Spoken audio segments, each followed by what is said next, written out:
buenas tardes. En nombre del Museo de la Mujer y de su fundadora y directora, la doctora Patricia Galeana, les damos la más cordial bienvenida a este centro de difusión de una nueva cultura de igualdad sustantiva entre mujeres y hombres.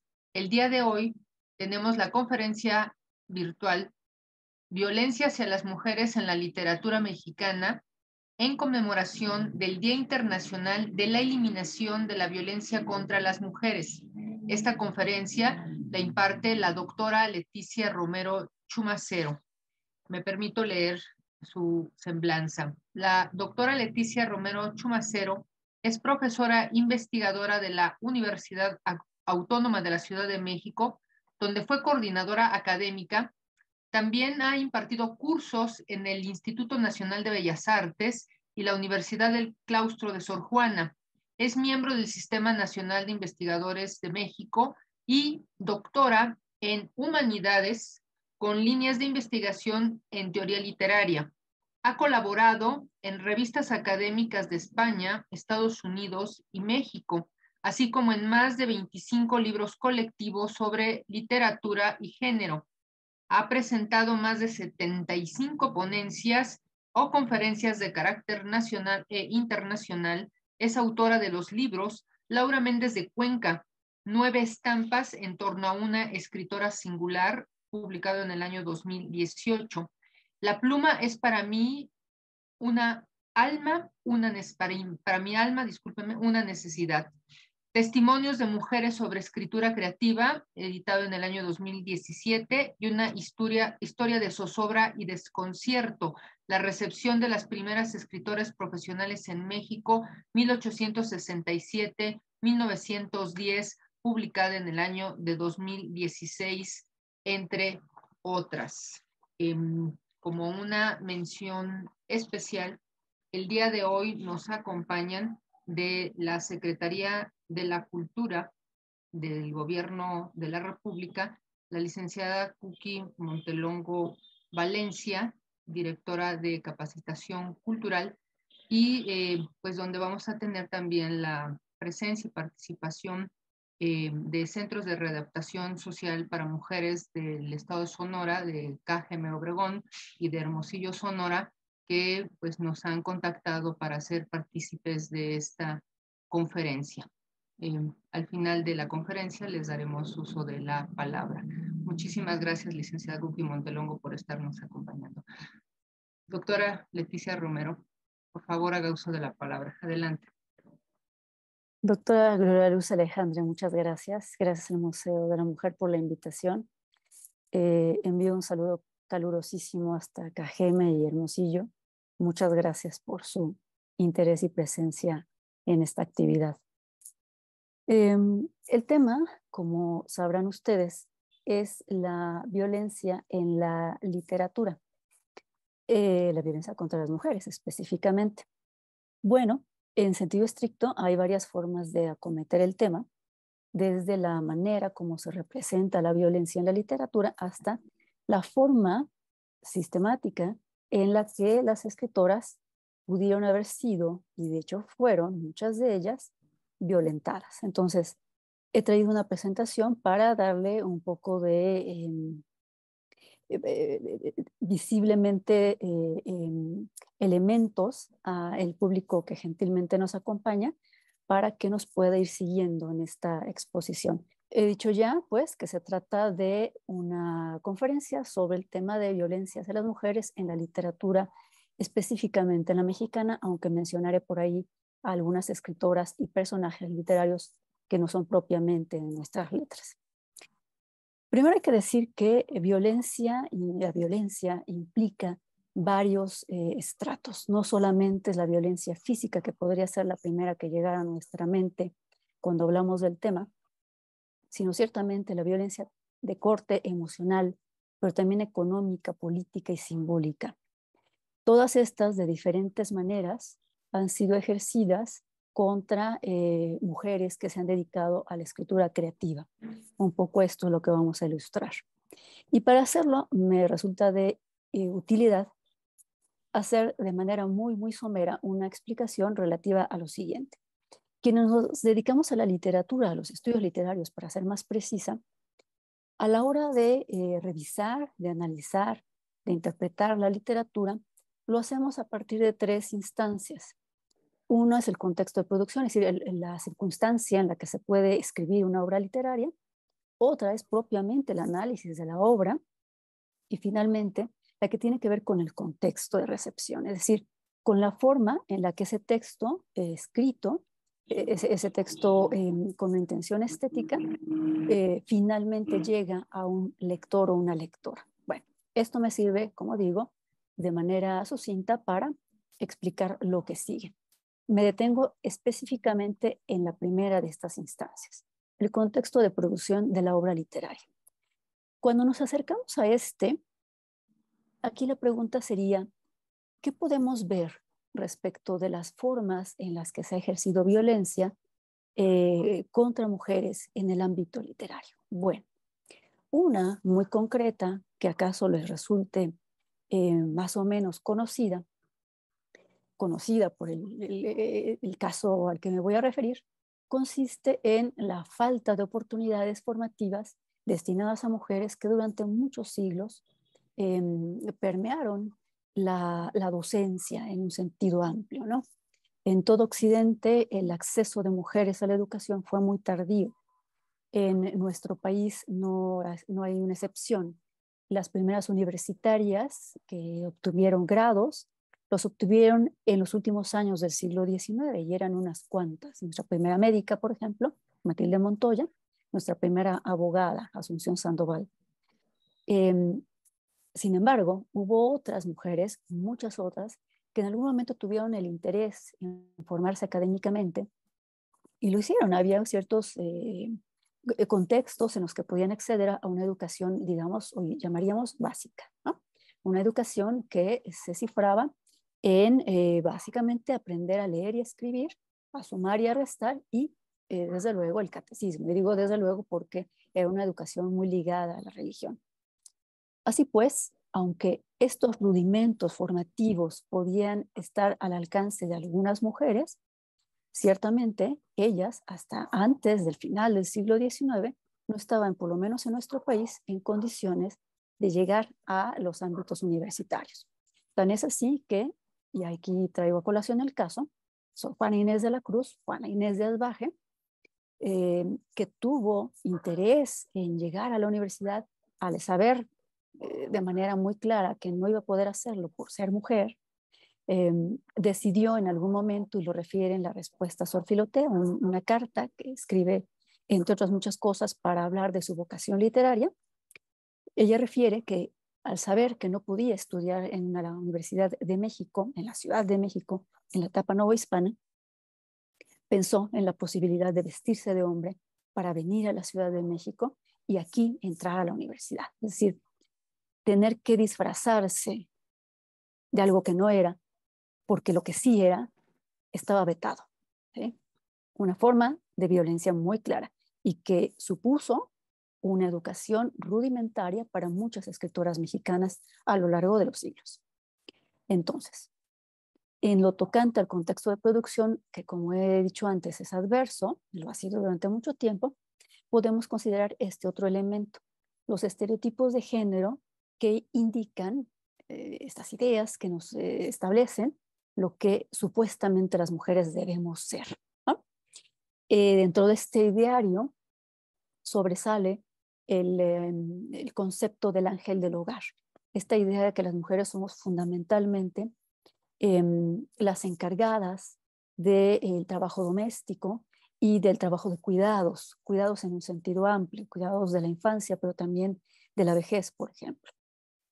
En estas condiciones, pues, estos que son estereotipos, es decir, no son hechos contundentes ligados a una circunstancia indiscutible, sino por el contrario, planteamientos culturales que por tanto son temporales y se pueden modificar y de hecho se han estado modificando a lo largo de los siglos, pues esto pesaron y pesaron mucho para que muchas mujeres, y aquí estoy hablando particularmente ya no solo de la etapa novohispana en la que ubicaríamos a Sor Juana, sino de la etapa correspondiente al siglo XIX, una vez que se ha independizado nuestro país.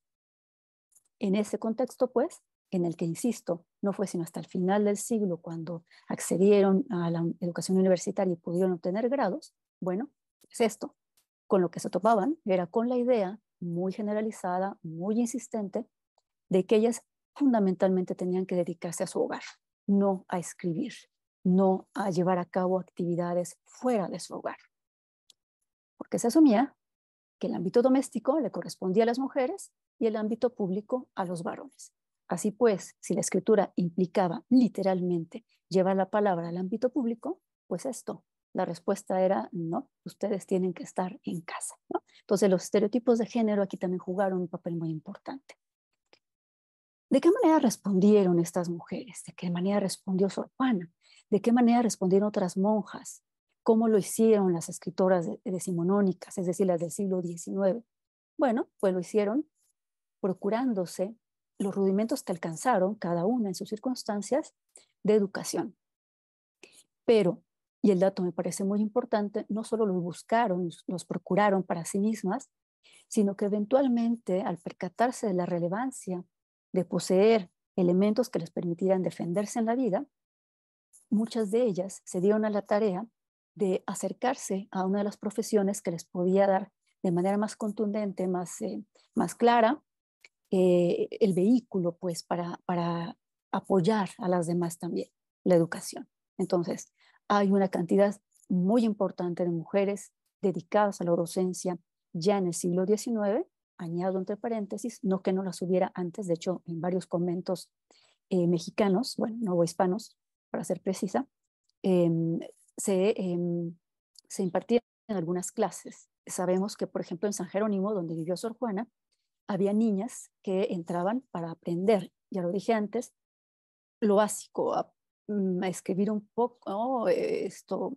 fundamentalmente a leer más que a escribir, porque en la época se separaban las dos actividades, aprendían una serie de elementos muy básicos también de las matemáticas y sobre todo ponían énfasis pues en la formación para hacerse cargo del hogar. Entonces, aunque eso ya estaba desde ahí, en el siglo XIX las posibilidades se comienzan a ampliar.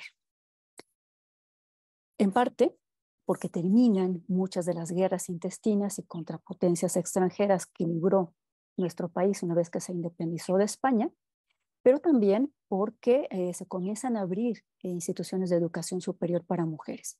Y el asunto es que, pese a que la Vox Populi señalaba que probablemente a ellas no les interesara mucho esto de formarse académicamente, se toparon con la sorpresa de que ellas no solo querían hacerlo, sino que se inscribieron en las escuelas y siguieron carreras, lo que hoy llamaríamos probablemente carreras cortas. Algunas las mencioné ya, Matilde Montoya, Asunción Sandoval, terminaron por ser médica y abogada respectivamente.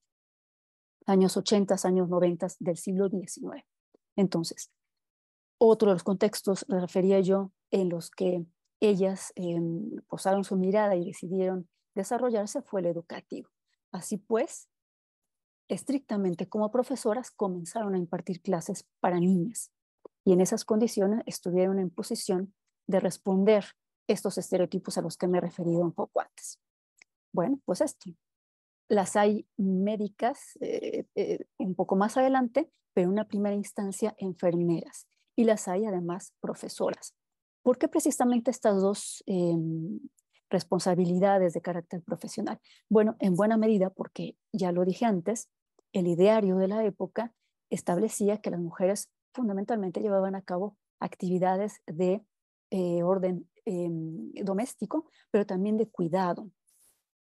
Y si este cuidado era referido específicamente a mujeres, niñas o adultas, pero mujeres, pues esto era de alguna manera justificado dentro de ese espectro de actividades que se esperaba de ellas. Así pues, dos de las actividades iniciales para ellas fueron estas, la docencia y la enfermería. ¿De qué manera tiene esto que ver con la literatura? Bueno, pues es que muchas de nuestras escritoras, y hablo de escritoras de habla hispana en un sentido amplio, no solamente las mexicanas, pues esto, se toparon con esos prejuicios, con los prejuicios ligados a el hecho de ser mujer en un contexto donde de ellas se esperaban actividades que no correspondían con la presencia de mujeres en el espacio público. En esas condiciones, como sabemos, al escribir no solamente se expone un punto de vista, se dialoga respecto de un tema, sino que además se busca que ese texto, eventualmente llegue a terceras personas. Así pues, la escritura de ellas las colocaba en el espacio público. Bueno, estas escritoras, pues, para decirlo rápido, ocuparon el espacio público, hicieron algo muy, muy revolucionario, que fue divulgar su punto de vista, decir que ellas tenían ideas y de qué índole eran esas ideas. Hicieron que sus planteamientos, que sus puntos de vista fueran escuchados en un contexto, lo he de reiterar, en el que no se esperaba que ellas opinaran sobre asuntos que no tuvieran que ver con el hogar. Bueno, pues estas escritoras estaban hablando del hogar, sí, de su familia también, de la maternidad, desde luego, pero también estaban hablando, por ejemplo, de la guerra, ¿sí? De la guerra, de las sucesivas guerras en las que se vio involucrado nuestro país. Y esto les permitió aportar una perspectiva, la perspectiva de ellas en torno a estos acontecimientos. Claramente no era igual la forma en la que escritores como Ignacio Manuel Altamirano, Ignacio Ramírez, Guillermo Prieto podían hablar de la guerra, ellos que estaban, ¿no?, luchando literalmente en el espacio bélico, que la perspectiva que podían tener ellas, que estaban, algunas de ellas, mujeres de clase media, en casa, resguardadas, sí, pero solas y teniendo que valerse por sí mismas para poder mantener a su familia. Ingresar al espacio público, ingresar al espacio laboral, tomar decisiones, ¿sí? En estas condiciones, pues, es que digo, ellas pudieron mostrar una perspectiva, su perspectiva, un punto de vista que el resto de la literatura no estaba registrado, no lo estaba consignando. Ellas lo hacían, ¿no? Entonces, he hablado de que ellas son revolucionarias en este sentido. Rompen con el estereotipo de feminidad vigente que las colocaba exclusivamente en su hogar y, por otro lado, permiten que a través de los testimonios literarios que han llegado hasta nuestra época, estemos en condiciones de escuchar también la voz de las mujeres, ya no solo la versión masculina, la versión de quienes estaban en ciertos espacios, sino también la de aquellas que estaban en espacios diferentes, ¿no? Bueno, regreso a este cuadro que les he planteado hace algunos minutos, ¿no? Les decía que los estudios literarios implican un poco hablar del contexto de producción de una obra literaria, que es un poco lo que he tratado de referir hace un momento, pero también otra de las instancias de análisis se cifra, se centra, pone su atención en la obra literaria en sí. Me voy a detener un poquito en este tema.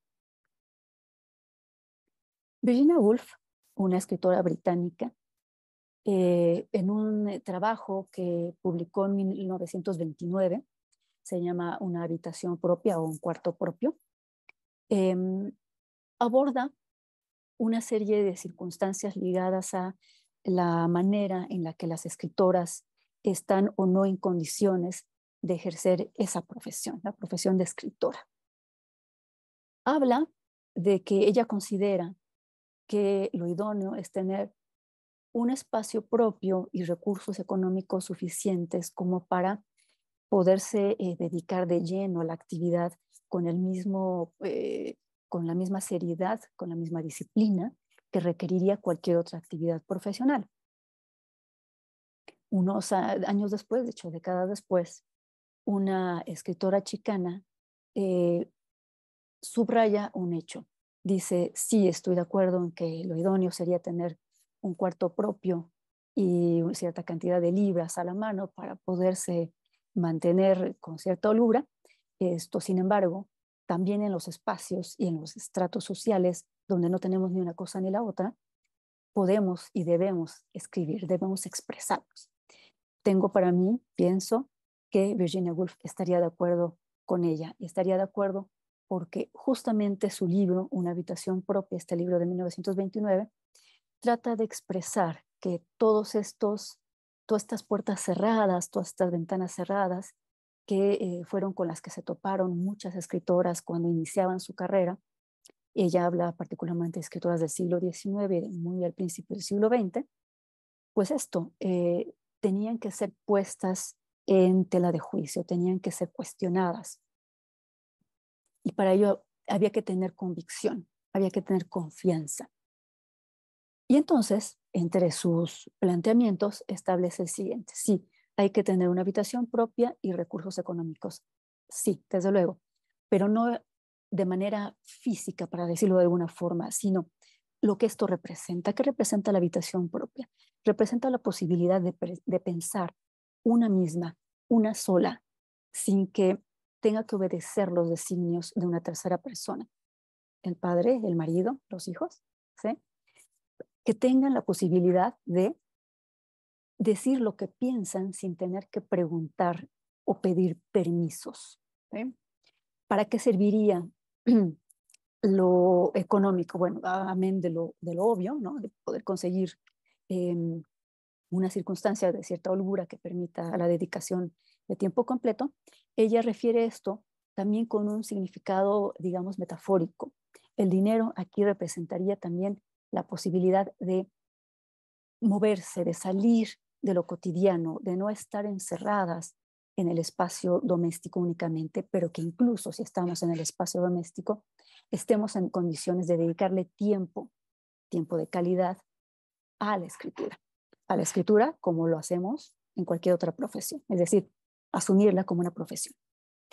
Otra cosa interesante que dice en este libro es una frase que he rescatado aquí, dice Virginia Woolf. A Chloé le gustaba Olivia. Y con esto ella refiere que una de las ventajas de que las mujeres escriban literatura consiste en que se muestre su perspectiva en torno a temas que no hayan sido abordados en la literatura por ser considerados poco importantes o no trascendentales para el desarrollo humano. Bueno, algo tan trascendental como las relaciones sexoafectivas entre mujeres aparecen en esa frase que transcribe Virginia Woolf. A Chloé le gustaba Olivia. ¿Sí? Virginia Woolf pues nos está diciendo en este pasaje, el pasaje al que pertenece esta frase, que este tema, entre otros muchos, son una de las aportaciones que las mujeres pueden otorgar a la literatura, pero ciertamente no es la única. Carmen Martín Gaite, una española, una escritora española ya más entrado del siglo XX, dice en uno de sus trabajos ensayísticos que las mujeres en España, cuando son mujeres, permítanme la expresión, chismosas, cuando están asomadas a la ventana viendo quién pasa, son llamadas ventaneras. Esta palabra se utiliza pues para denostarlas de alguna forma. En estas condiciones, dice la escritora española, podemos recuperar esta palabra y acaso darle un significado y un sentido distinto. Podemos pensarla como la manera de establecer que las mujeres hemos estado ahí también y hemos podido ver y registrar también los acontecimientos. Que no lo hayamos podido hacer siempre en el lugar de los hechos, porque no podíamos pisar ese lugar, es otra cosa, pero tenemos una opinión sobre el tema. Y el punto es hacer valer esa opinión, ¿sí? Validar nuestra voz, validar nuestro punto de vista y desde el espacio donde estemos, la habitación propia de Virginia Woolf o la ventana desde la cual miramos en lontananza, desde ahí pues decir de nosotras, decir lo que pensamos.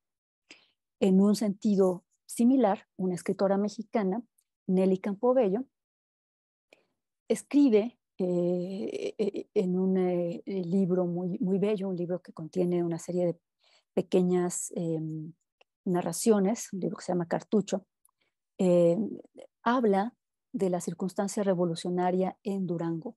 Ella era duranguense.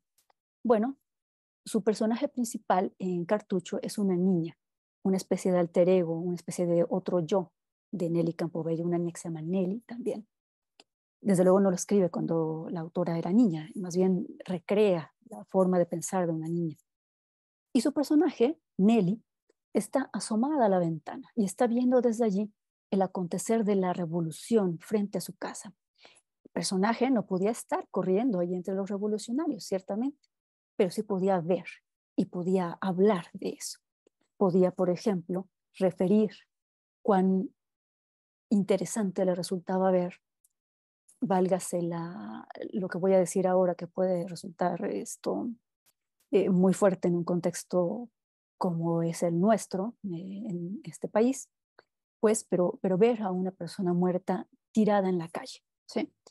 Para la perspectiva de la niña Nelly, ese muerto que está ahí, de alguna manera, pasados los días, se convierte en una presencia entrañable, terrible, terrible que una niña pueda eventualmente ver como algo normal un cadáver tirado en la calle. Bueno, pues esto, la idea de que las mujeres solo escribían cosas dulces, tiernas, amorosas y sensibles, en el caso de este libro de Nelly Campobello, queda totalmente rebasada.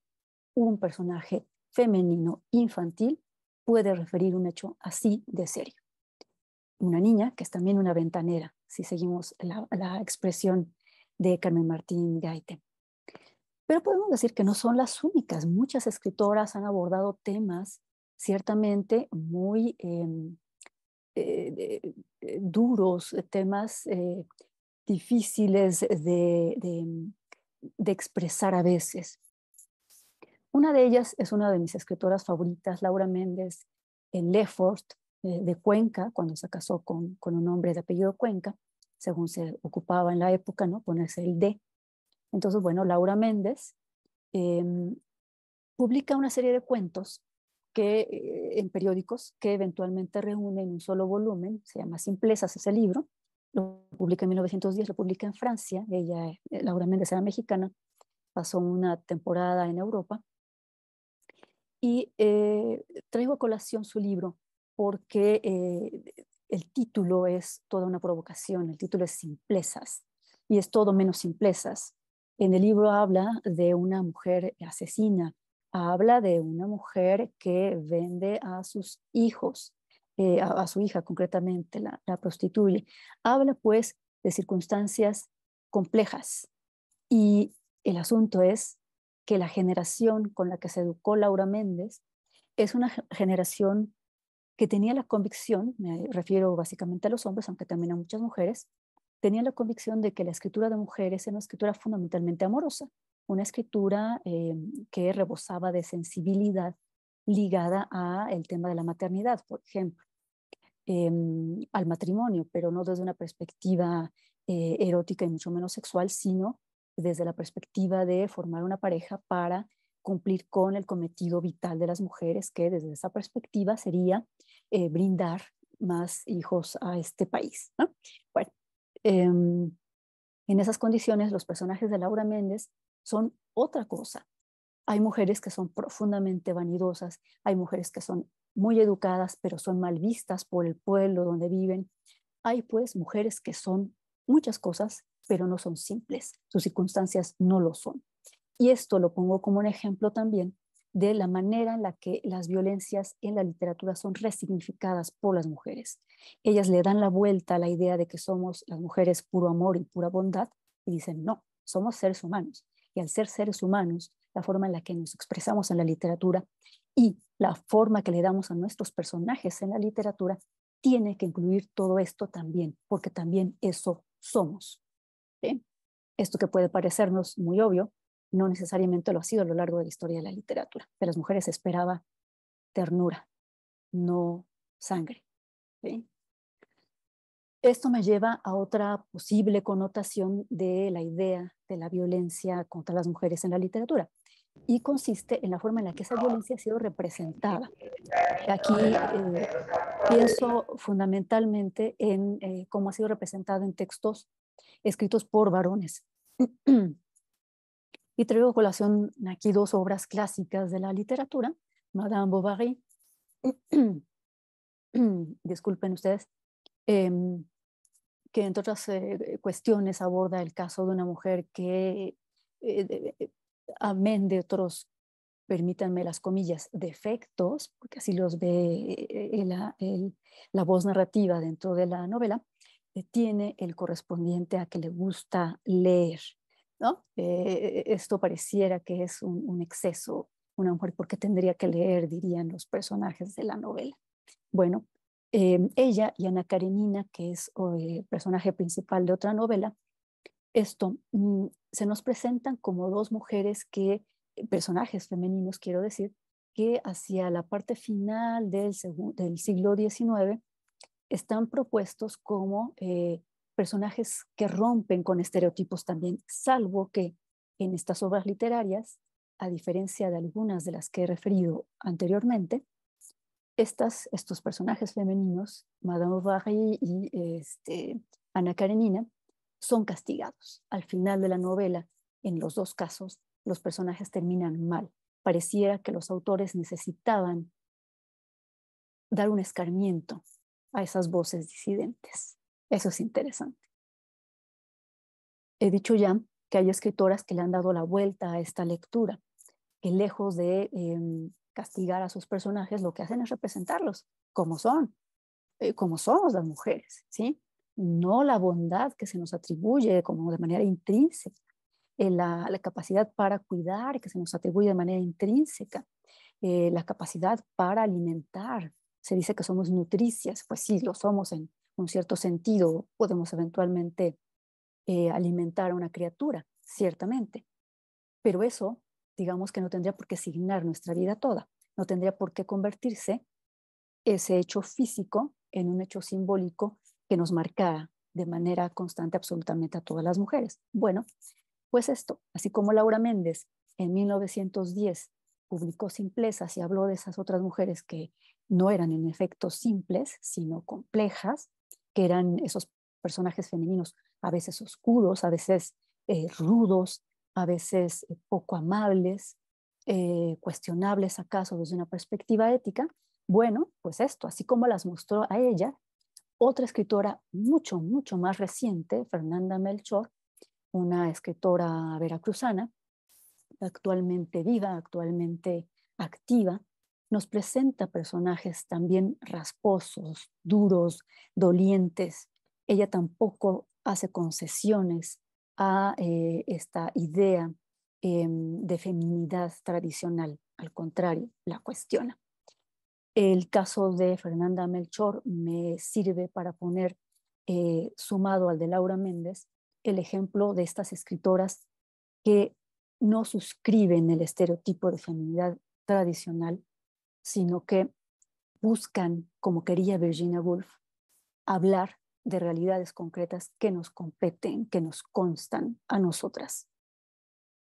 Y en este sentido, nos sobra mencionar algunas escritoras que a lo largo de su obra literaria han hecho lo propio, ¿no? Aquí menciono solamente a tres que están entre mis favoritas en las letras mexicanas: Rosario Castellanos, en medio está Inés Arredondo y del lado derecho está Elena Garro, quienes en sus trabajos en narrativos y en el caso de por lo menos dos de ellas, trabajo para teatro, trabajo dramatúrgico y de carácter ensayístico también, cuestionan los roles de género y particularmente se mofan, sobre todo Rosario Castellanos, de esos roles, de su incapacidad para expresar de manera plena lo que somos las mujeres, quienes hemos sido las mujeres, toda nuestra capacidad para hacer todas las posibles, para tocar todos los posibles registros de lo humano, desde los más sublimes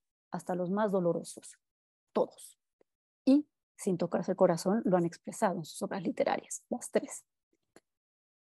Regreso una vez más a este cuadro para retomar el tercer elemento de nuestra exposición. Yo decía que los estudios literarios pues, nos permiten analizar el contexto en el que se produce una obra, ¿no? Ahí donde una escritora puede o no puede tomar la pluma y expresarse.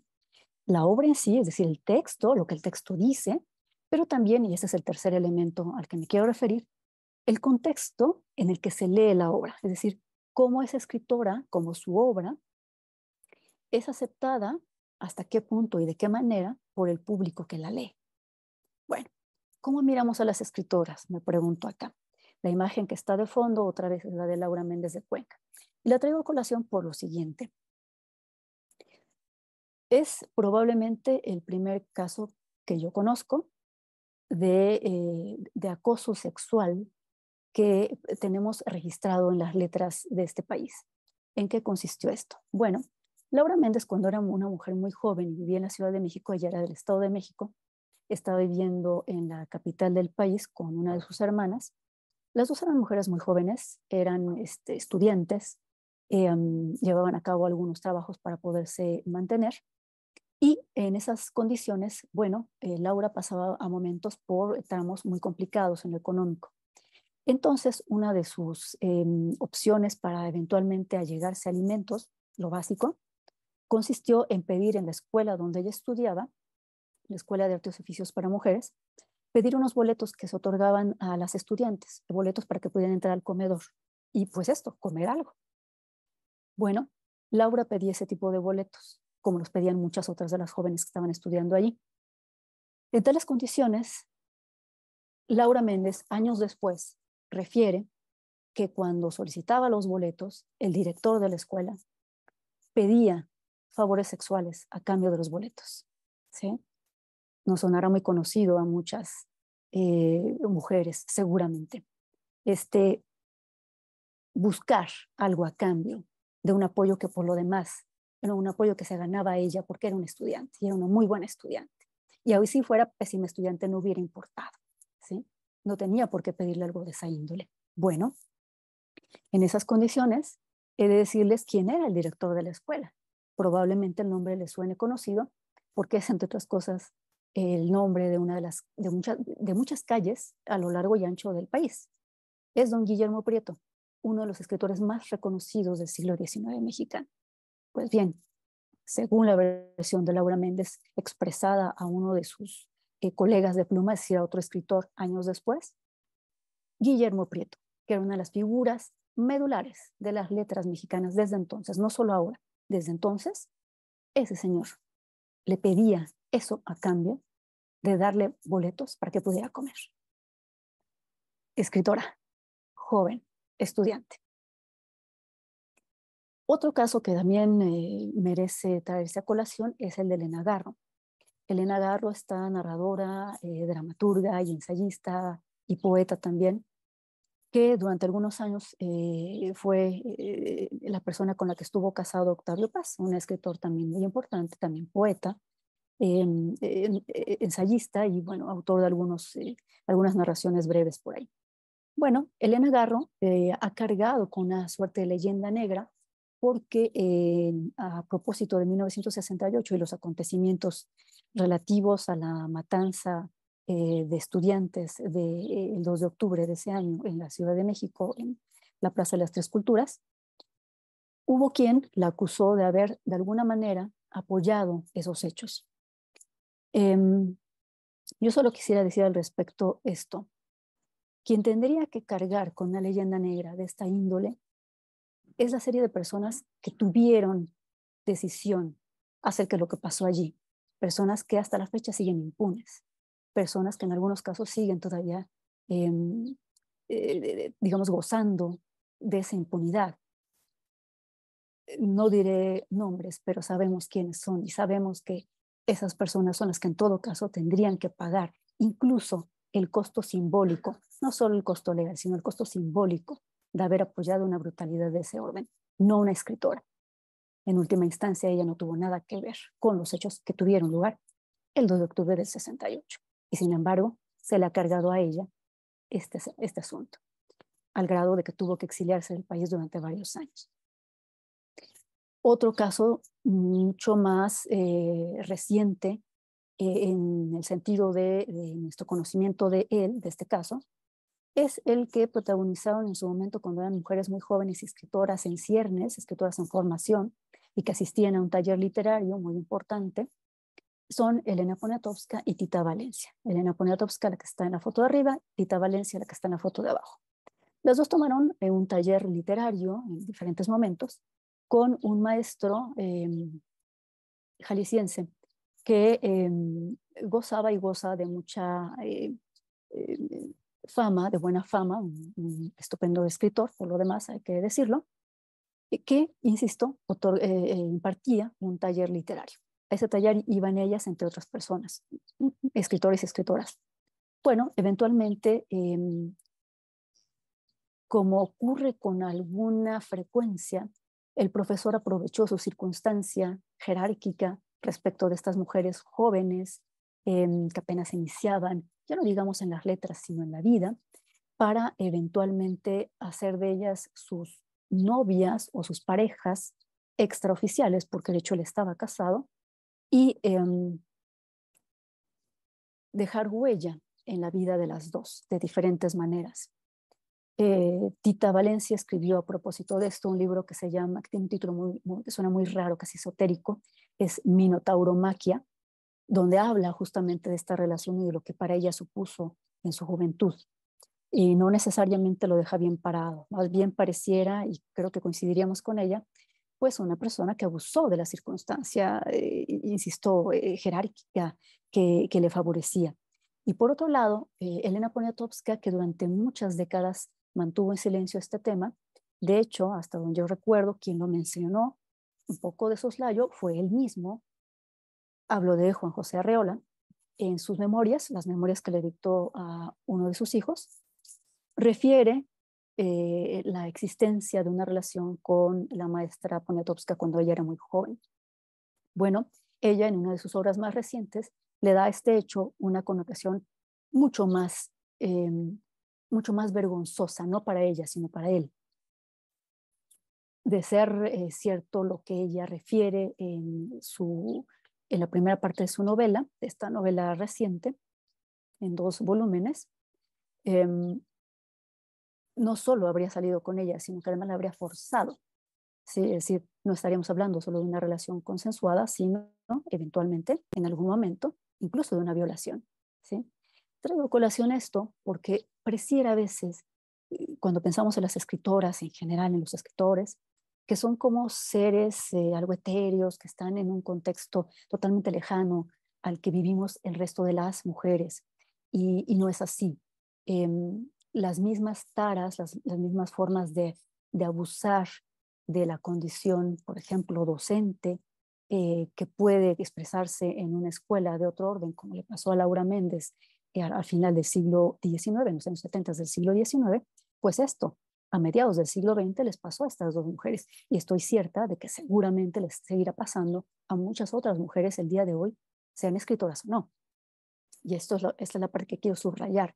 Estos 3 casos nos remiten al hecho de que tener una formación académica y tener la capacidad de expresión literaria no nos deja fuera de las consideraciones que se tienen acerca de las mujeres, ¿sí? Acerca de las consideraciones que derivan en circunstancias violentas contra nosotras.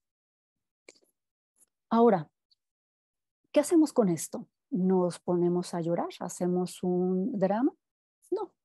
Hay una filósofa española, se llama Celia Amorós.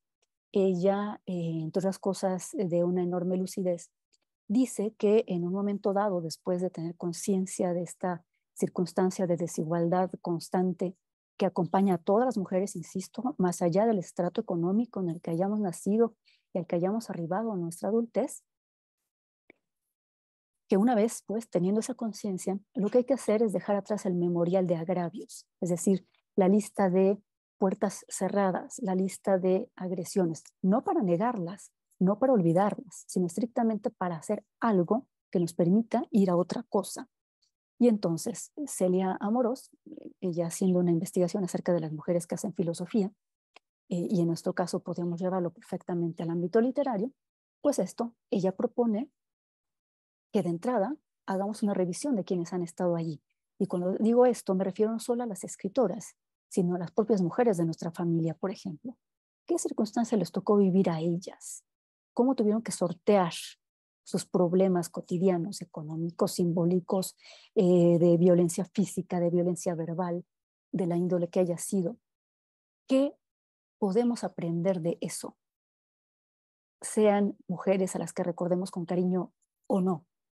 Bueno, pues esto, Una de las cosas que hacemos a la hora de mirar hacia ese pasado para tratar de reconstruir el tejido de nuestra genealogía de mujeres, pues esto consiste en buscar cómo a estas mujeres les afectó de diferentes maneras la violencia. Esta imagen ya la habíamos visto, pues la traigo a colación para recordar a qué violencias me refiero.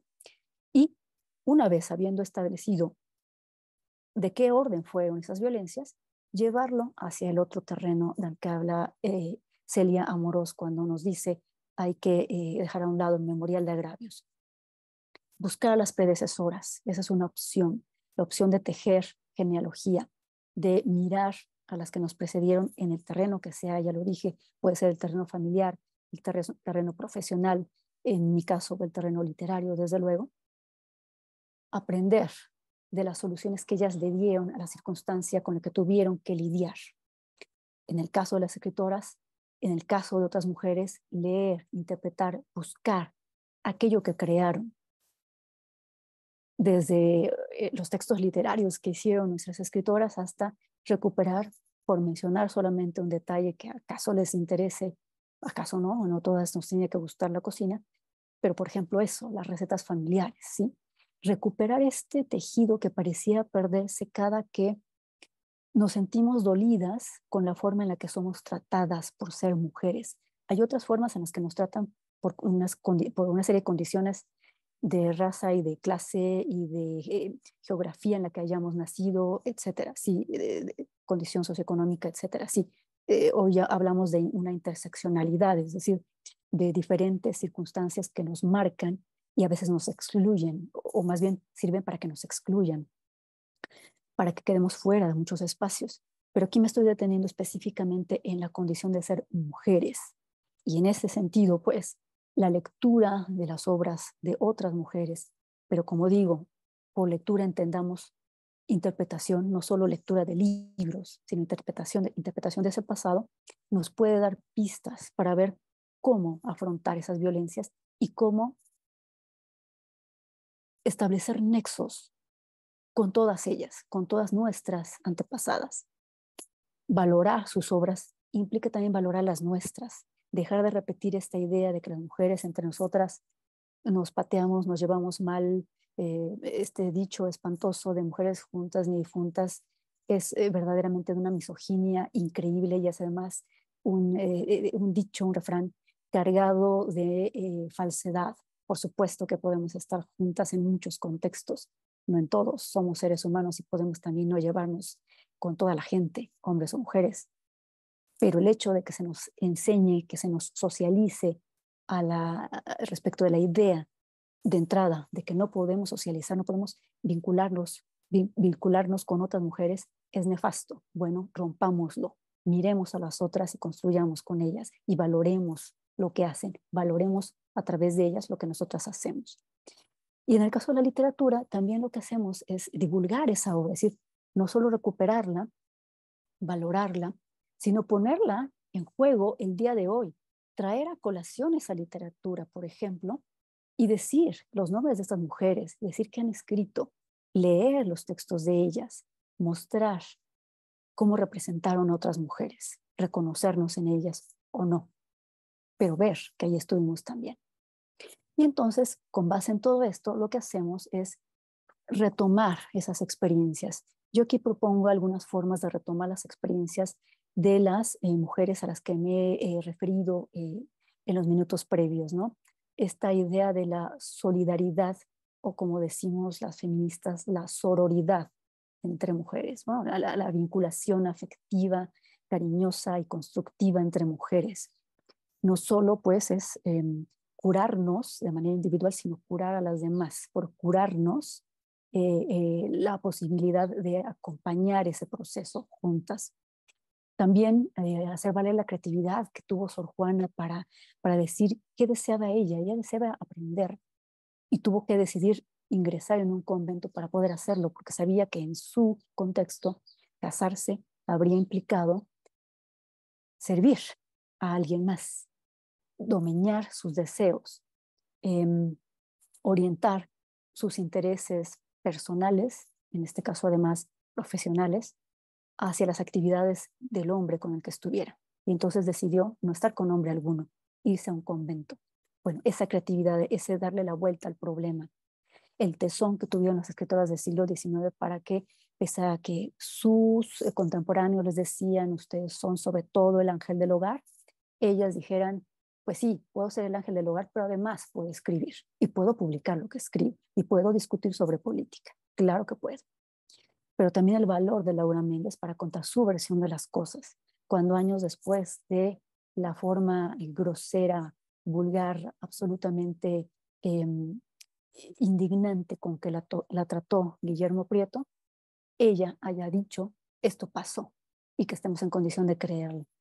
La fortaleza que eventualmente tuvieron tanto Elena Garro para contar su versión de los hechos vinculados con el 68, o Poniatowska o Tita Valencia respecto de su relación con Juan José Arreola, y que no se escuche solo la versión de ellos, sino también la de ellas, que no necesariamente coincide.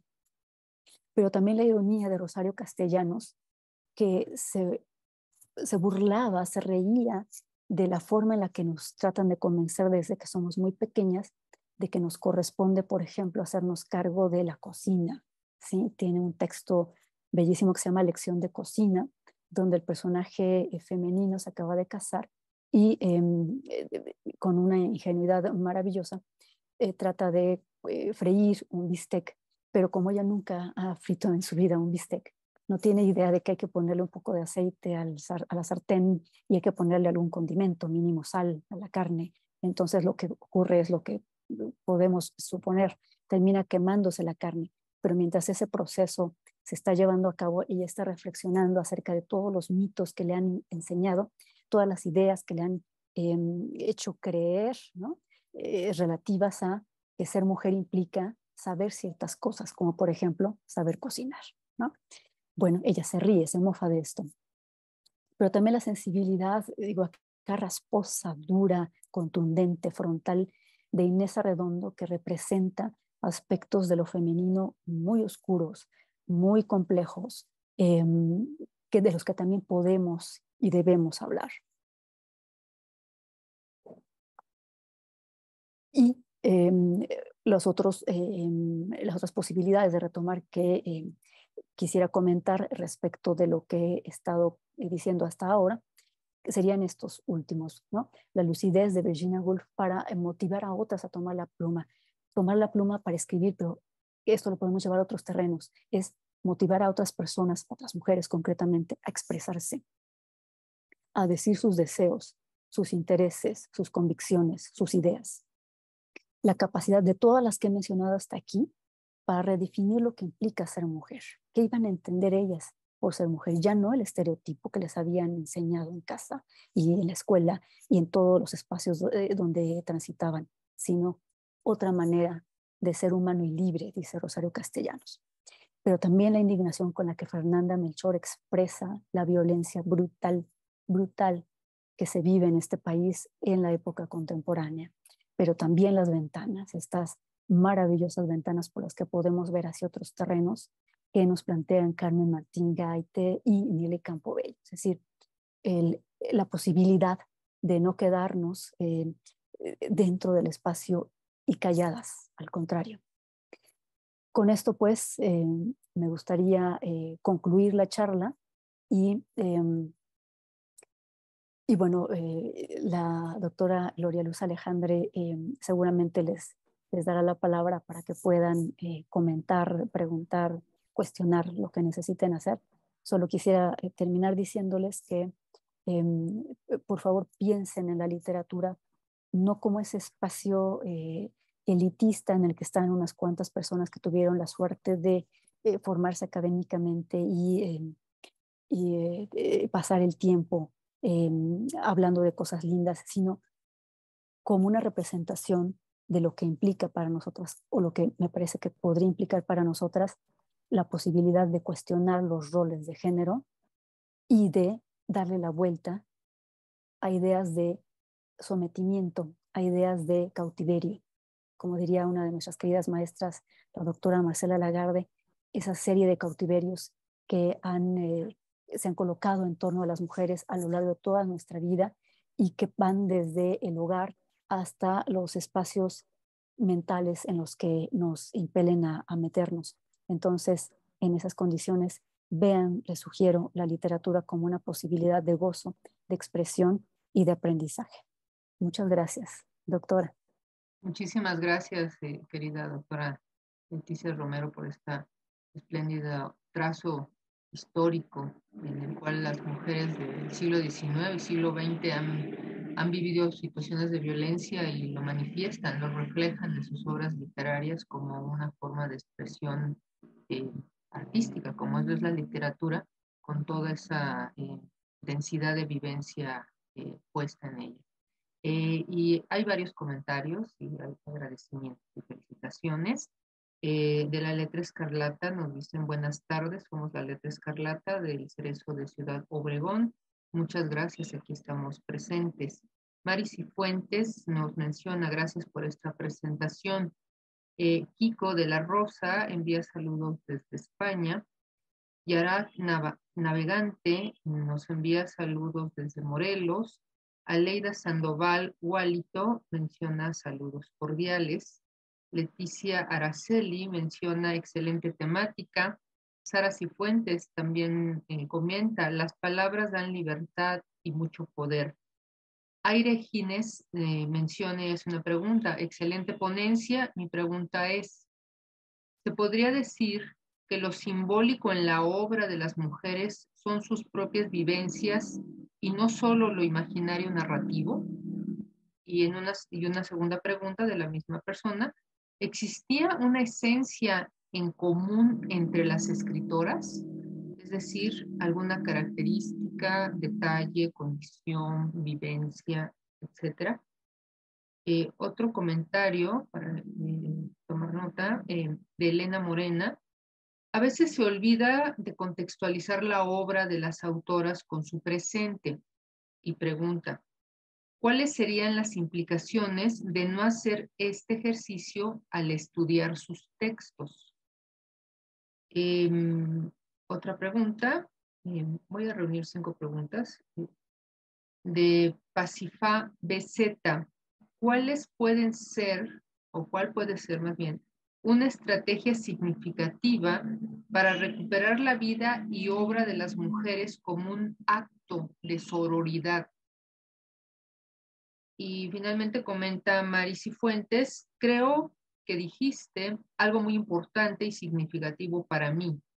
El hecho que todas ellas hayan tenido el coraje de decir y compartir sus propias experiencias. Adelante, doctora Leticia Romero, por favor, con sus respuestas y comentarios. Claro que sí, muchas gracias. Gracias por los comentarios y por las preguntas que animan el diálogo. Primero diría respecto a los simbólicos, sí, estaríamos hablando de los dos niveles, ¿no? Los simbólicos dentro de la obra literaria, esto, es decir, como, por ejemplo, lo simbólico tiene en realidad varias posibilidades de interpretación, pero aquí me querría centrar en una en particular. Lo simbólico ligado a cómo se construye la feminidad o cómo se cuestiona la feminidad tradicional en las obras literarias, cómo se construye en algunos momentos y cómo se cuestiona esa construcción en otros. No quiero decir que todas las escritoras, porque también era una de las preguntas si hay como algo que las caracterice en general. La respuesta es no. No todas las escritoras, de hecho, me parece que estarían de acuerdo conmigo en varias de las cosas que he expresado hace algún momento. Algunas probablemente dirían que estas representaciones tan agrestes de feminidades no tradicionales en obras literarias de varias de las escritoras a las que mencioné son un exceso, que más bien habría que orientar la literatura hacia una idea que es muy antigua y que ya el día de hoy ha caído un poco en desuso, pero que todavía se sigue reiterando por ahí, y que es la que consiste en que la literatura es un vehículo educativo estrictamente, un vehículo didáctico, digamos, y que en ese sentido, pues, lo que tendríamos que llevar a la obra literaria son buenos ejemplos, si me permiten la expresión, buenos ejemplos, ¿eh? No representar la posible, también lo entrecomillo, maldad en todo caso me gustaría más decir la complejidad de lo humano que habita en las mujeres, sino solamente la faceta apolínea, la faceta luminosa, la faceta digamos, que se puede presentar ante la sociedad sin bochorno alguno, ¿no? Entonces, en ese sentido, no solo no escribimos igual todas las mujeres, podemos eso extenderlo a no solamente el contexto mexicano, sino a las mujeres en general, sino que la forma en la que representamos a nivel simbólico a los personajes femeninos también es distinta. Entonces, lo simbólico se cifraría en parte en la representación literaria, la representación artística, el espacio ficcional, las criaturas o creaturas de ficción, que son los personajes. Pero también, por otro lado, lo podemos ver desde la perspectiva de la circunstancia simbólica que nos rodea en tanto mujeres y a las escritoras de manera más específica.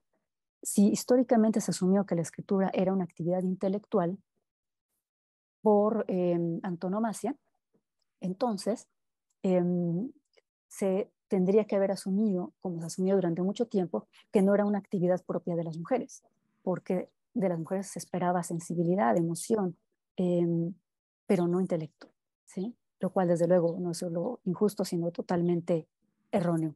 Y es erróneo pensar desde luego que todos los hombres son muy racionales y muy intelectuales, ¿no? Bueno, en esas condiciones, pues, lo simbólico se manejaría en los dos terrenos, en el terreno de la representación de los personajes en la literatura, femeninos y masculinos, su vinculación entre sí, los femeninos en particular, y por otro lado, el universo simbólico que rodea a las escritoras en tanto mujeres. Por otro lado, hay un comentario acerca de si no hay una mirada errada, digamos, al hablar, al abordar a las escritoras sin referir el contexto. Eh, bueno, en sentido estricto, yo diría que se puede analizar una obra literaria sin referir el contexto, por lo menos lo han intentado algunas teorías literarias. Estoy pensando, por ejemplo, en el estructuralismo, que entre sus intereses tenía este de analizar eh, eh, la forma en la que funcionaba el artefacto literario. Entonces, parecía tener el crítico, la crítica literaria, una serie de mirada aséptica, distanciada de la obra y por tanto del autor o autora de la obra. Para efectos de ese tipo de análisis, poco importa quién escribió. Entonces, sí se puede hacer ese tipo de análisis también. Añado que no es el que a mí me gusta más. A mí me gusta poner los objetos literarios en contexto y entenderlos en ese contexto de ideas estéticas que se están jugando cuando se escribe la obra, de la forma en la que estas ideas se abrazan o no, eh, quién escribe la obra y en qué momento de su producción literaria lo está haciendo, y desde luego las características intrínsecas de la obra literaria. Entonces, la realidad es que desde la perspectiva de la teoría literaria se valen las dos cosas. Que alguna nos puede gustar más, ¿no? A mí me gusta la que se incluye el contexto, pero no es la única. ¿Cómo recuperar la vida y obra de estas escritoras? ¿Con qué estrategia para que sea un trabajo de sororidad? A mí me parece que el hecho mismo de recuperarlas es ya un trabajo sororo, si me permiten la palabra, un trabajo de hermandad entre mujeres. ¿Por qué? Porque supone justamente eso, decir, si estuvieron allí y escribieron esto y esto y esto y decían en torno a esos temas tales y tales cosas. Es decir, implica darles la posibilidad de seguir teniendo palabra, ¿sí? De que su palabra llegue hasta nosotras y que llegue a otras generaciones también. El hecho mismo, pues, de recuperar sus obras ya implica sororidad para con ellas, su pasado, nuestro pasado quiero decir, pero también para con las generaciones que vienen y que no van a tener que partir de cero y que no van a creerse esta idea que constantemente nos dicen, bueno, ya no sé si constantemente nos dicen porque no doy clases en educación básica, así que no sé si las generaciones actuales les digan lo mismo que me dijeron a mí, que era lo siguiente. Entre Sor Juana y Rosario Castellanos no hubo ninguna otra escritora. Bueno, eso es una mentira enorme. Hubo una ingente, una enorme cantidad de escritoras, por supuesto que sí. Que no a todas las se les conozca públicamente es un asunto distinto. Entonces, es un acto de sororidad rescatarlas para ser sororas con ellas, con esas escritoras del pasado, pero también para pasarle la estafeta a las que vengan después, a nosotras de entrada y a las que vengan después. De eso se trata también tejer una genealogía, ¿sí? No creernos que por primera vez estamos haciendo algo, sino saber y darle el valor a lo que nuestras ancestras en condiciones a veces muy complejas, muy, muy complejas, pudieron hacer, ¿no? Es un acto de libertad, la escritura. Estoy muy de acuerdo con quien escribió eso, por supuesto que lo es. Y por eso es que es tan importante. Virginia Woolf lo plantea en esos términos. Todas las puertas cerradas que nos hemos topado, las mujeres históricamente, hay que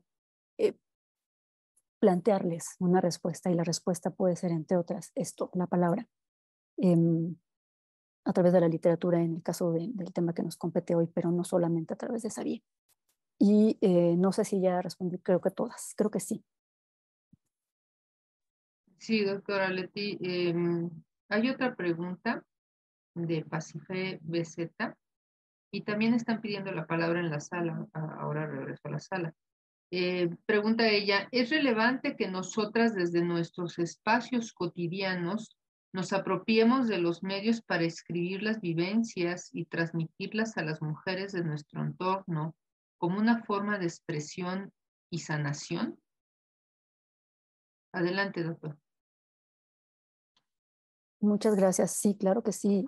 A mí me parece un acto medular. Eh,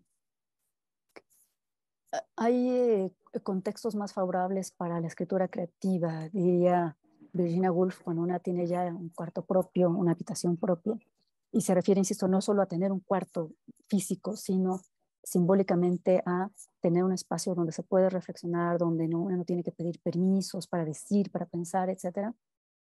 Y se tienen los medios económicos, claro, se puede escribir con más tranquilidad, por supuesto. Una no tiene que estarse preocupando por si va a ir al mercado en este momento o más tarde, o si le van a traer el gas al rato, o sea, para hablar solamente de dos cosas que tienen que ver con la casa, pero podríamos hablar de todas las actividades que llevamos a cabo. Por ejemplo, si salimos a trabajar a algún otro lugar más allá de nuestra casa, que también es un trabajo y no es poca cosa, por cierto. Bueno, entonces, eh, Virginia Woolf habla de esa habitación propia como un espacio de libertad, de posibilidades. En estas condiciones, iba a decir yo, no todas tenemos esa posibilidad o no la tenemos siempre. No obstante, sí tenemos la posibilidad de expresarnos, es hacerlo por escrito y hacerlo además con una guía, con alguien que nos acompañe, que nos vaya diciendo de qué manera potenciar nuestras anécdotas personales, familiares, nuestra imaginación, cómo llevarla al papel, cómo en sentido estricto sacarla, expresarla, dejarla registrada, pasársela a terceras personas. Eso ayuda y ayuda mucho. Por eso los talleres pienso en varios, pero por ejemplo uno de sanación ligados a circunstancias donde una persona ha perdido algún ser querido, son tan útiles. Eh, eh, una colega muy, muy querida también, María Eugenia Covarrubias, eh, participó hace poco en un proyecto donde eh, se, se expresó a través de un libro, se reunieron los trabajos literarios que escribieron algunas de las madres, abuelas, hijas, tías de mujeres que fueron asesinadas en circunstancias pues de feminicidio.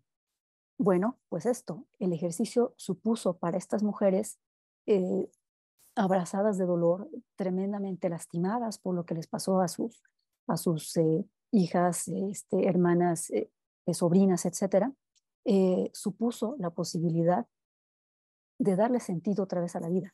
Y eso es tremendamente importante. Entonces, por supuesto, una justificación clarísima para llevar talleres literarios a contextos complejos, contextos donde no podemos tener necesariamente el famoso cuarto propio, es esta, que esa posibilidad de expresión y de libertad la tengamos todas, no solamente quienes por circunstancias personales o familiares tenemos un espacio privado que nos permita expresarnos tranquilamente. Entonces sí, estoy muy, muy de acuerdo en que esa es una posibilidad muy nutritiva. Gracias, querida Gloria. Muchas gracias, doctora Romero. En la sala, Letra Escarlata nos está pidiendo el uso de la palabra. Adelante, por favor. Ahorita que estamos hablando acerca de la violencia de las escritoras y todo eso, nosotros ya tenemos tiempo aquí en conjunto y siguiendo su obra y sobre todo el crecimiento que ellas lograron al momento de alzar la voz y combatir ese tipo de violencia. Pero muchas veces nosotros aquí pensamos que no tenemos la preparación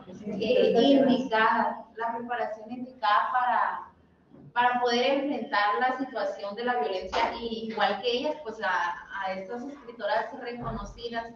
Entonces, a mí sí me gustaría que nuestra conferencista nos diera algunos consejos o algunos pasos en que nos puedan servir para tener un detonante o para poder iniciar este grito, ¿no?, en contra de la violencia, porque nosotros aquí tenemos cursos literarios y muchas veces es difícil escribir ya siendo mujeres. Ahora si le ponemos el plus de mujeres privadas de libertad, es más duro poder expresarnos abiertamente al momento de escribir. Entonces sí me gustaría que nuestra conferencista nos diera algunas palabras o algunos consejos para nosotros poder tomar ese valor que nos hace falta en ocasiones, aún no teniendo esa preparación literaria universitaria o profesional, pues solamente nos mueve el gusto y el conocimiento que nos da amar aquí en nuestros talleres literarios. Muchas gracias a Letra Escarlata que nos están siguiendo desde Ciudad Obregón. Adelante, doctora Romero, por favor. Muchas gracias. Sí, estupenda pregunta. Bueno, lo primero que diría es que he hablado de algunas escritoras que ya, a ver, ligué a algunas de ellas, sobre todo las del siglo XIX, finales del siglo XIX, con la formación profesional universitaria, porque en ese momento era una novedad, ¿no? En México, que no había existido la posibilidad de que las mujeres accedieran al espacio universitario,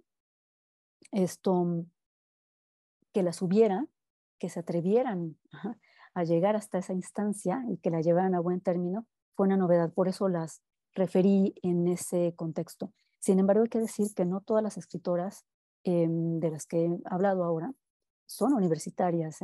Es decir, donde antes de que existieran las escuelas de escritura creativa o los talleres literarios, ¿dónde se formaba una escritora, un escritor? Se formaban leyendo, ¿sí? Una clave para aprender a escribir es leer mucho, leer todo lo que se pueda. Alguien dirá, las obras clásicas de la literatura, sí, claro, pero no nada más eso. Si ustedes le preguntan a escritoras, escritores, ¿qué fue lo primero que leyeron? Es decir, ¿qué fue lo primero que les atrapó cuando eran unas criaturillas todavía muy pequeñas? Muy probablemente les digan que eran los cómics, que era el periódico, que era el periódico deportivo, que eran ese tipo de cosas, es decir, no necesariamente literatura. Entonces, uno, no se sientan incómodas por no tener una formación especializada. La mayor parte de las y los escritores no la tienen.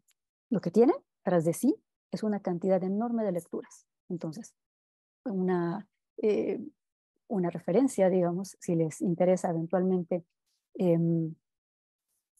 encontrar maneras para expresarse por escrito con una intención literaria, es esa. Lean todo lo que puedan, lean mucho. Entonces, por un lado. Por otro lado, comentan que en su contexto, y se entiende desde luego, no pueden expresarse con tanta libertad. Claro, sería a momentos incluso complicado, quizás peligroso. Entonces, entiendo perfectamente que no se pueda. ¿Qué es lo que hace una escritora o un escritor? ¿Qué es lo que hacían concretamente nuestras escritoras en un pasado, por cierto, no muy lejano, cuando querían hablar de una circunstancia de la que no podían dar todos los detalles.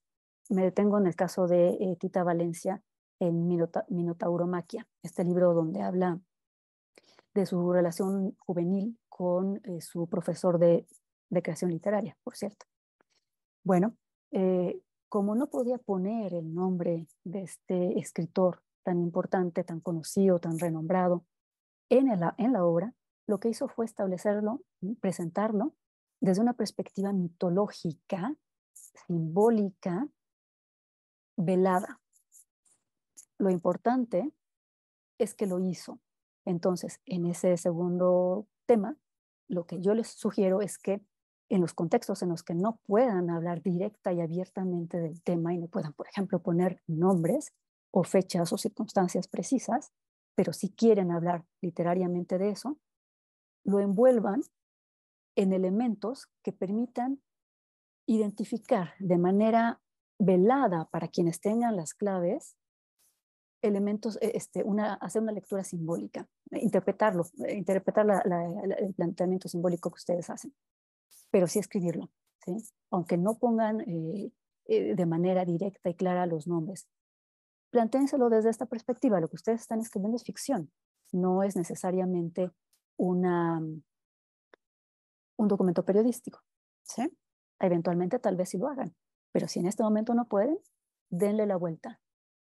Leyendo a otros escritores, otras escritoras, van a tener la posibilidad de crear personajes que se parezcan, por lo menos parcialmente, a aquellos de los que ustedes quieren hablar, ¿sí? Entonces, bueno, la literatura hace eso. No es una expresión directa de la realidad, es una reelaboración de esa realidad, una interpretación de esa realidad. Por otro lado, bueno, un poco diría que los otros consejos, si me permiten decirlo de esa forma, serían más o menos los mismos que referí respecto de las escritoras a las que mencioné hace un rato, que tenían Laura Méndez,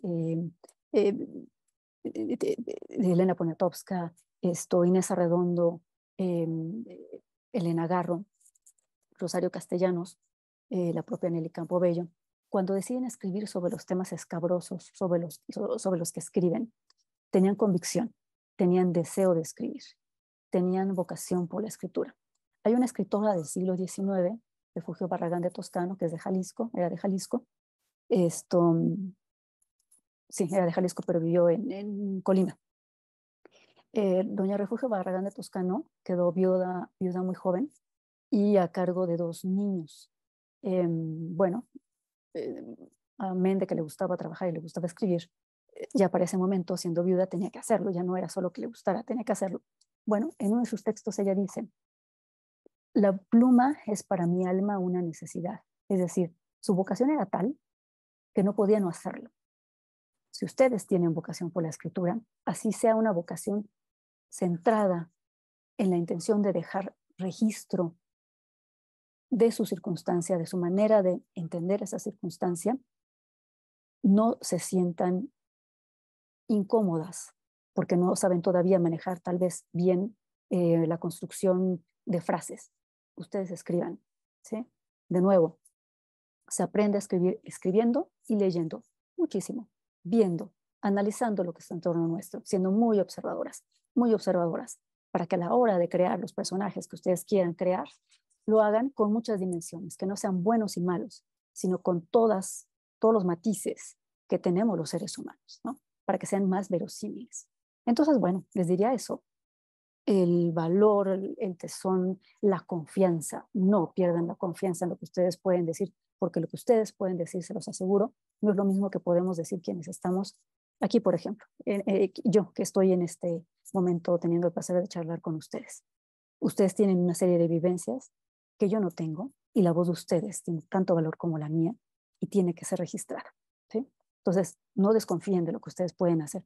Seguramente pueden hacer mucho más de lo que se imaginan. No lo digo como mera frase hecha, lo digo porque soy profesora de escritura creativa y me consta que mis estudiantes también al principio llegan un poco no muy confiados de lo que pueden hacer y a lo mejor no va a ser importante. Terminan escribiendo cosas importantes. ¿Sí? sigan escribiendo, no dejen de hacerlo. Querida doctora. Gracias, doctora Leticia. De la misma Letra Escarlata quieren hacer otra pregunta. A ellos sumo que hay otras participaciones también en Facebook. Y en la sala, algunos comentarios de María Polano. Felicidades, deberían realizar un círculo de lectura, menciona. Iriana Ramírez Navarro nos dice, gracias, excelente ponencia que motiva e inspira para tomar acción con la pluma. Saludos a todas las mujeres presentes. Angélica nos menciona, hola, somos del Cerezo Femenil de Nogales, en Sonora, y queremos saber en qué año las escritoras tuvieron reconocimiento. Entonces, le regreso la palabra a Mara Romero para que haga su pregunta de la Letra Escarlata. Adelante, Mara. Buenas tardes. Primero agradecer que nos hayan permitido estar en esta conferencia, agradecer a todos, a Cultura Comunitaria, que fue el enlace. Y yo sí quisiera mencionar algo muy importante para esta comunidad, para mí, que coordino este taller de cultura, este proyecto de cultura integral que se llama La Letra Escarlata. Uno de los talleres más importantes es el de creación literaria. Y me parece a mí que ese tipo de conferencias es muy importante para nosotros. Primero, la literatura aquí no fue la intención en un inicio de buscar las grandes escritoras. Era una tabla de salvación, era una manera de desbocar, de exprimir, porque aquí hay mucho dolor, mucha tristeza, mucho arrepentimiento. Y las primeras sesiones, los primeros años, pues ha sido en buscar técnicas, tomando en cuenta las características de la comunidad, que pues tenemos el grado académico, todo con lo que estamos tratando de sobrellevar, ¿no? Pero curiosamente este año nos hemos dedicado nosotros a conocer la obra de mujeres, a Elena Garro, a todas las que mencionaron, y era curioso, ahorita lo comentábamos, y nos llamaba la atención, ¿no? Cómo hablaba la doctora de toda la violencia desde siempre, ¿no? De toda la manera en que se ha ignorado, ¿no? A la mujer.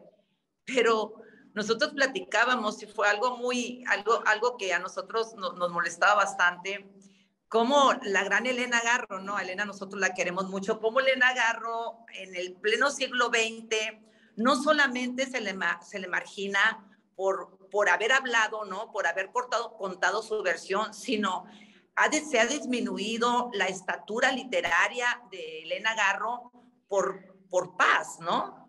Por paz. Y estábamos hablando que en pleno siglo XX. Entonces, nosotros comentamos que no es fácil. Y ahorita que comentaba Irmita acerca, ¿no? De los tips, no es fácil expresarse, no es fácil dejar en tinta lo que sienten, no es fácil, o sea, desdoblarse en un papel, menos en este lugar por las circunstancias de las muchachas por las que llegaron aquí, pero sí es necesario.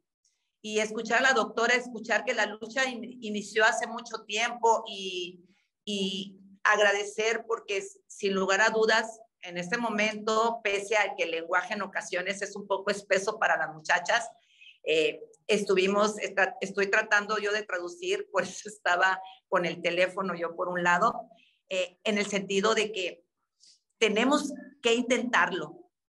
O sea, tenemos que seguir, tenemos que tratar de expresarnos, y para eso este tipo de trabajo como el de la doctora, para esto el tipo de taller, lo que estamos viendo, conocer a las mujeres, es un paso muy importante. O sea, saber que otras lo pudieron lograr y saber que estamos en la lucha, ¿no? Entonces, yo agradezco mucho porque coincidimos, ¿verdad, muchachas?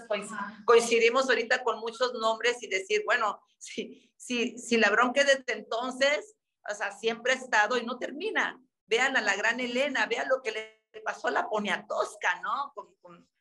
O sea, y por eso yo quería comentarlo, porque aquí hemos estado platicando, conversando al mismo tiempo que escuchamos a la doctora, ni qué onda, ¿no? Si a ella les pasó, que no nos va a pasar a nosotros, ¿no? O sea, escribir es muy importante aquí y en todos los lugares, sin importar si tienes nada más primaria o secundaria. o sea, escribir es una puerta de libertad en este lugar. Gracias. Muchas gracias, Mara. Le regreso la palabra a la doctora Leti Romero y antes le planteo otra pregunta que hace Leticia Quesada y justo habla también de Elena Garro. ¿Podría comentar un poco más de Elena Garro? ¿Se puede considerar como víctima de Octavio Paz? Le regreso la palabra a la doctora Leticia Romero para que abunde en los comentarios de Mara, la letra escarlata y esta pregunta de Leticia Quesada. Adelante, Leticia. Claro que sí, con todo gusto. Bueno, por un lado, sí, mi convicción y solidaridad absoluta para este grupo, la letra escarlata, que bello trabajo de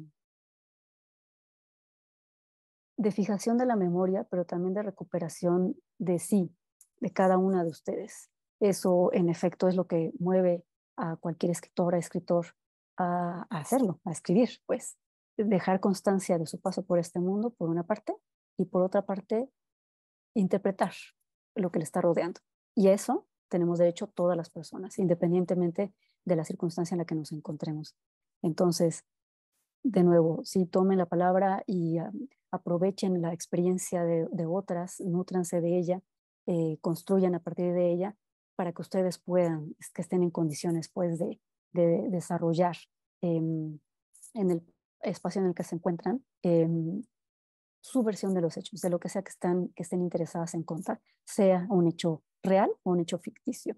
Y de nuevo, usen la ficción para escribir. También eso sirve para expresarse y para expresar cosas muy, muy profundas.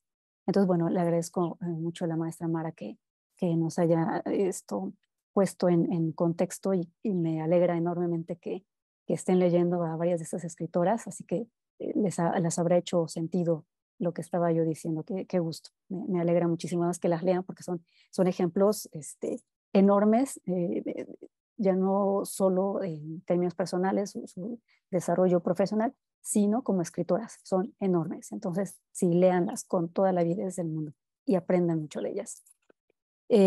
Una pregunta anterior era por el año de reconocimiento de las escritoras. Oscila en cada caso una posible fecha que podría ayudar. En el caso de Sor Juana, por ejemplo, fue muy reconocida en su momento, muy, muy reconocida. Para su fortuna y la nuestra, la virreina, la segunda virreina con la que estuvo, digamos, vinculada, estando esta mujer española en México, tuvo a bien llevarse los manuscritos de Sor Juana a España y los publicó. De no haberlo hecho ella, de no haber hecho este acto de solidaridad, apoyando a su amiga Juana, hay quien dice que algo más que amiga, pero bueno, su amiga Juana, si no lo hubiera hecho, yo estoy convencida de que es altamente probable que se hubieran desaparecido los manuscritos de Sor Juana. Y tendríamos solamente noticias vagas de que alguna vez una monja escritora vivió en el hoy ex convento de San Jerónimo. No más que eso. Porque históricamente, y eso no lo referí, pero una de las tantas formas de silenciar a las escritoras ha sido destruir su obra, literalmente, no solamente no mencionarla ya, sino de plano destruirla, quemarla, romperla, que no quede absolutamente nada de ella. Bueno, en ese sentido, aunque Sor Juana fue muy reconocida en su momento, en las siguientes décadas poco a poco se fue diluyendo y su recepción y la forma en la que fue leída, por ejemplo, ya en el siglo XIX, ella vivió y murió en el siglo XVII, transcurrió todo el siglo XVIII y ya entrado el siglo XIX, una vez que la circunstancia política del país es más o menos tranquila, hay una ebullición cultural muy importante en diferentes zonas del país. Bueno, una de las discusiones que estaban como muy vivas iba en el sentido de si se recuperaba o no la figura de Sor Juana y si se recuperaba de qué manera, porque para los liberales era una mujer que desgraciadamente, así lo decían ellos, había sido monja. Entonces, bueno, no les gustaba mucho recordarla. Y para los conservadores era una monja, sí, pero una monja en sus propios textos y concretamente en uno de ellos, en la respuesta a Sor Filotea, había dicho que ella en realidad no tenía vocación para el matrimonio y ciertamente vocación religiosa, no mucha. Lo que tenía era una avidez por el conocimiento enorme y el único lugar donde podría desarrollar ese conocimiento sería el convento. Entonces tampoco les encantaba. Así pues, ella fue muy reconocida en un momento, después entró en una faceta muy compleja y algo así podríamos decir, por ejemplo, también de las escritoras de finales del 19. En su momento fueron muy reconocidas por sus colegas de pluma, por los hombres, escribían también, colegas de pluma les decimos, ¿no? Que son escritores literalmente con pluma, todavía se escribía con pluma, pluma de ave, pues. Bueno, esto fueron muy reconocidas pues por sus colegas, asistían a las tertulias, publicaban en editoriales importantes, ellos les hacían algunos de los prólogos, hablaban bien de ellas, casi todos los escritores importantes lo hacían, por ahí había algún mequetrefe que no, pero en general las respetaban bastante. Pero una vez que esa generación muere o por lo menos pasa a un segundo plano porque el tipo de trabajo literario que desarrollan ya no está de moda, pues esas escrituras comienzan a ser olvidadas. Entonces, para responder de otra manera a esa pregunta sobre el año de reconocimiento, los reconocimientos han sido fluctuantes, a veces muy potentes en el momento en el que ellas están escribiendo, pero después devienen y son olvidadas. Eso ha pasado anteriormente. Y de ahí esta idea absurda y ciertamente mentirosa de que entre Sor Juana y Rosario Castellanos nadie más escribió. Es una absoluta mentira, como dije hace rato, pero es una mentira alimentada a partir de estos olvidos, me parece que no tan aleatorios, sino, no digo que programados, pero casi. Es decir, la decisión de ya no hablar de ellas. Entonces, reconocimientos fluctuantes para el caso de nuestro territorio, pues. Y bueno, finalmente, Garro como víctima. No me gusta llamarla víctima, yo creo que era una mujer muy fuerte. Pienso que otro tipo de persona se hubiera quebrado con la índole tan enfática, tan violenta de las descalificaciones que se le han dirigido a ella muchas veces.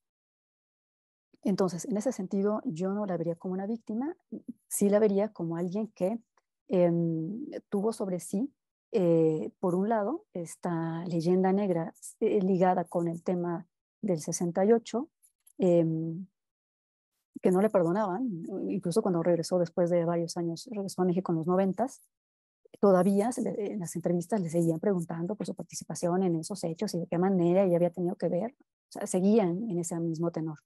Y por otro lado, hay una cierta idea respecto de la presencia tan poderosa de Octavio Paz en las letras mexicanas.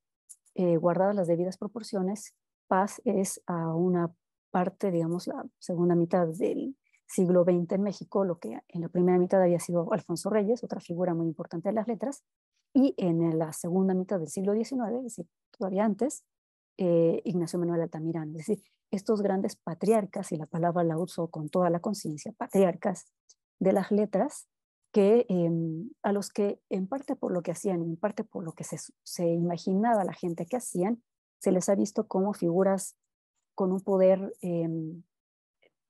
excepcional. Probablemente lo haya tenido Octavio Paz, probablemente sí. Que él haya cancelado las obras literarias de Elena Garro, hay quien lo sostiene de esta manera, la doctora Patricia Rosas Lopategui, que es una de las personas que ha estudiado más a la maestra Elena Garro y con mucho amor además, con una visión muy sorora, muy pues muy amorosa y muy respetuosa. Ella la ha defendido de forma significativa. Yo diría que para una defensa de Elena Garro, basta leer a Elena Garro. Ella era capaz de ficcionalizar todo, su relación con Paz y mucho más que eso.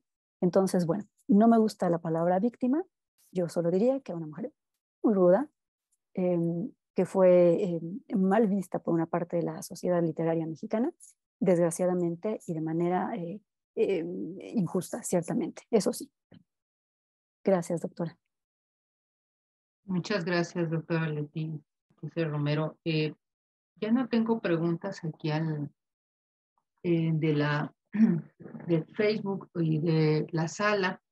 Lo que sí quiero mencionar es que de la letra escarlata, tanto en Ciudad Obregón como en Hermosillo y en Caja, ya tendrían que retirarse. Están muy agradecidas con usted por esta participación. Yo quisiera cederle la palabra a la licenciada Cookie Montelongo o a la licenciada Marisa Gómez. Si quisieran expresar algún comentario en general para cerrar esta participación, y también cederle la palabra a la doctora Leticia Romero para que redondee el tema y concluyamos con esta espléndida presentación. Adelante, licenciada Cookie, gracias. Muchas gracias, la verdad estamos muy contentas desde el programa de Cultura Comunitaria, coordinado a través de la Dirección General de Vinculación Cultural, licenciada Esther Hernández Torres. Reciban un saludo, nuestro enorme agradecimiento al Museo de la Mujer por esta invitación. Esperemos que sea la primera de muchas. Estamos muy contentas. Les agradezco muchísimo a la doctora Leti Romero por tan precisa para sus respuestas. Doctora Gloria Luz Alejandra Ramírez, años de conocerla en este movimiento en lucha con las mujeres, en pro de las mujeres, como secretaria técnica de la Federación de Mujeres, académica de la Facultad de Ciencias Políticas, de académica de la Universidad de Ciudad de México, bueno, toda una trayectoria. De verdad nos da mucho gusto esta participación. A nuestra querida Mara Romero, que coordina la letra escarlata, que ella siempre está propuesta, a las chicas de Cajeme, chicas de Nogales que estuvieron conectadas.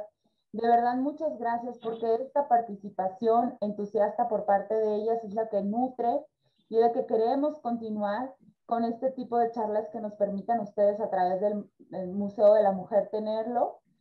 Y sobre todo, ejercicio pleno de los derechos culturales, que es importante para las personas privadas de la libertad, que como bien lo dice la doctora Romero, no por eso no van a dejar de escribir o no van a ser libres a través de las letras, a través de la palabra.